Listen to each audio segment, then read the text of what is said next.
For the planning of this irregular environment, I looked for inspiration on Pinterest.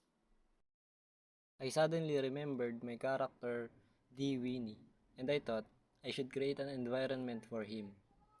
Since he is made of wine, I decided to design an underwater environment made entirely of wine.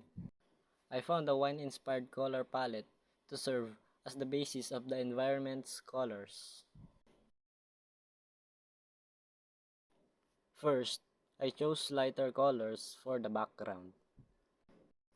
Then, I made the seagrass darker in the foreground and gradually lighter as it recedes into the distance.